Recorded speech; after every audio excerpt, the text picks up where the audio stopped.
Assalamualaikum warahmatullahi wabarakatuh. Perkenalkan, nama saya Es Marwa, peserta dari Puskesmas Kombawaliau, Kabupaten Jayapura, Papua. Di sini saya akan menjelaskan tentang cara menyiapkan rep kit. Di sini sudah tersedia 12 amplop. Yang pertama, amplop nomor 1 yang berisi tentang tata cara pemeriksaan dan pengumpulan barang bukti kasus perkosaan. Yang kedua, tentang alur pelayanan korban kekerasan terhadap perempuan dan anak. Satu, dan dimasukkan ke box penyimpanan. Amplop nomor 2 berisi surat persetujuan atau inform consent dan juga formulir riwayat kasus.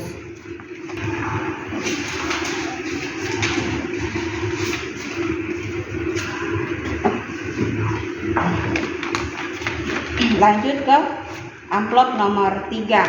Ini nomor 3 ada 3 amplop. 3A yaitu berisi pakaian luar, 3B pakaian dalam, dan 3C benda asing di sekitar tubuh korban.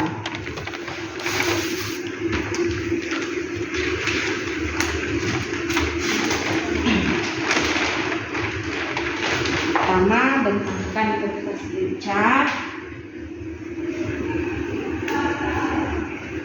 Setelah menggunakan handskun, pasien kita suruh berdiri di atas kertas flipchart dan melepaskan seluruh pakaiannya.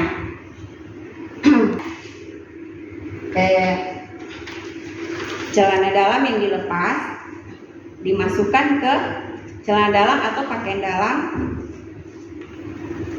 yang dilepas, kita masukkan di amplop 3B. Kemudian amplop nomor 3C yaitu berisi benda asing di sekitar tubuh korban. Biasanya ini aksesoris begitu yang ada yang menempel di tubuh korban, dimasukkan ke amplop nomor 3C.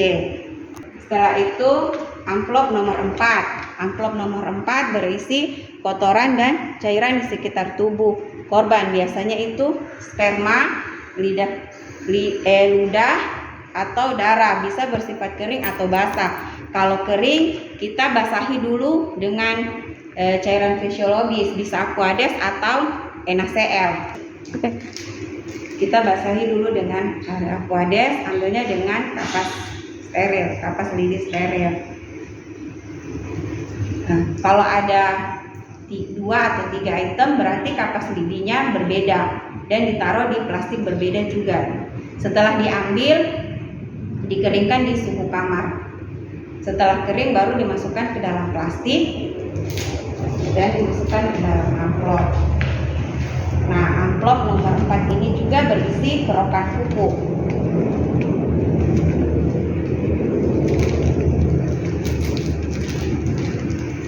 Jadi bagian dalam kuku ini dikerok, baru dimasukkan ke dalam sini.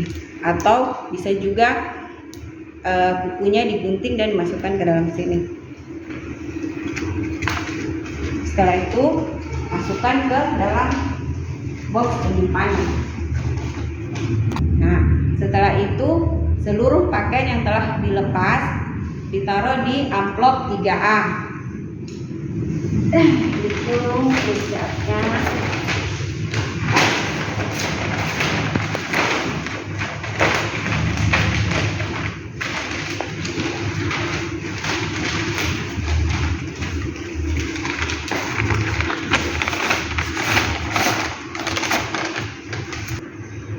Lanjut ke amplop nomor 5. Amplop nomor 5 ini berisi sisiran rambut kelamin korban.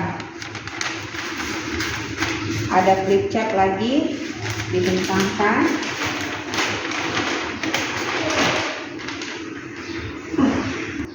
Pasien disuruh berdiri lagi di atas flipchart. Kemudian kita menyisir rambut kemaluannya. disisir dari atas ke bawah kita menggunakan amplop kecil. Setelah itu sisir dan ini pada amplop nomor 5 dan ditaruh di box penyimpanan. Kemudian lanjut ke amplop nomor 6. Amplop nomor 6 berisi cabutan rambut kelamin korban.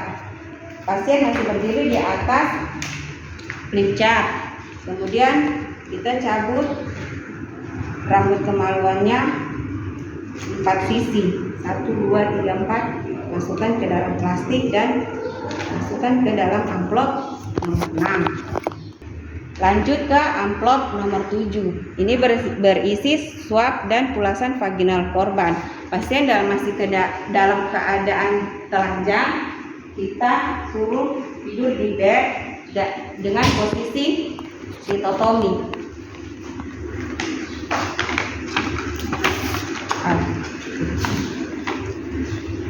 Kita ambil dia punya swab, misalnya contoh ini yang pertama, contoh ini kita ambil bagian luarnya dulu.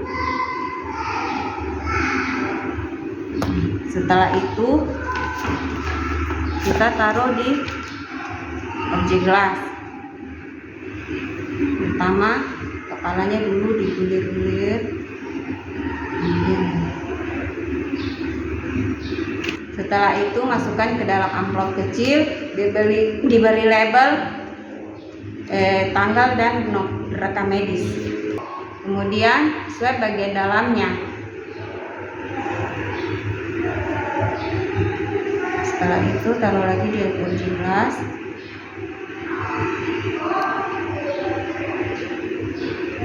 Masuk amplop. Diberi dalam box penyimpanan. Lanjut amplop nomor 8 itu berisi swab dan pulasan anus korban. Jadi pasien masih tetap di tempat tidur tapi berubah posisi menjadi nungging. Dalam posisi menungging kita ambil swabnya yang bagian luar dulu. Kemudian taruh di objek gelas.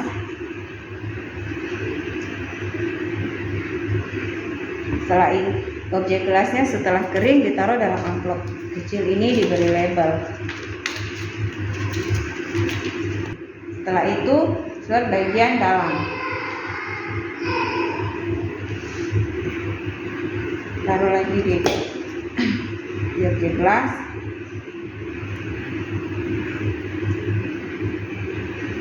Kemudian keringkan dan taruh lagi dalam amplop. Setelah itu masukkan lagi ke dalam amplop nomor 8 dan ditaruh di box penyimpanan. Selanjutnya amplop nomor 9 berisi swab dan pulasan mukosa pipi korban. Pasien masih di tempat tidur. Pasien disuruh duduk di tepi tempat tidur. Kemudian kita mengambil swab mukosa dalam pipinya yang sebelah kiri, ditaruh lagi di objek gelas. Setelah kering taruh lagi di amplop. Ya, tadi sudah kiri, sekarang yang kanan, swab mukosa pipi kanan bagian bawah.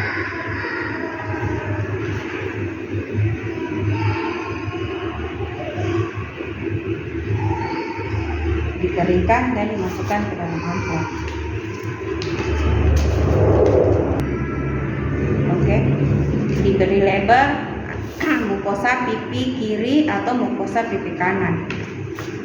Masukkan ke box penyimpanan. Selanjutnya amplop nomor 10 berisi cabutan rambut kepala korban. Ya, diambil sampel rambutnya di 4 sisi. Kemudian ditaruh di sini dan dimasukkan ke dalam amplop nomor 10 dan dimasukkan ke box penyimpanan. Amplop nomor 11 berisi sampel urin korban. Jadi korban disuruh ke kamar mandi untuk buang air kecil dan ditampung di pot ini. Sebenarnya ini potnya harus yang tutup putih, tapi kami tidak punya, jadi ini untuk untuk latihan aja. Pasien sudah menampung urinnya, ini dikasih label dan dimasukkan ditutup rapat, ditaruh di plastik berperekat yang kuat supaya tidak tumpah, dan dimasukkan ke dalam amplop nomor 11. Yang amplop nomor 12 berisi sampel darah korban. Kita ambil darah korban sekitar 5 cc, kemudian dimasukkan ke dalam tabung prakontainer. Sebenarnya tabung prakontainernya sebenarnya harus satu ungu, satu merah, tapi nggak ada, jadi untuk latihan saja ini. Setelah itu, setelah diambil dikasih masuk di tabung ini satu tabung 2,5, yang tabung satunya 2,5, dan dimasukkan ke sini. Setelah selesai semuanya, boxnya ditutup dan diberi label. Setelah itu disegel supaya aman dan diserahkan ke penyidik. Demikian tadi video dari saya, kurang dan lebihnya mohon dimaafkan. Assalamualaikum warahmatullahi wabarakatuh.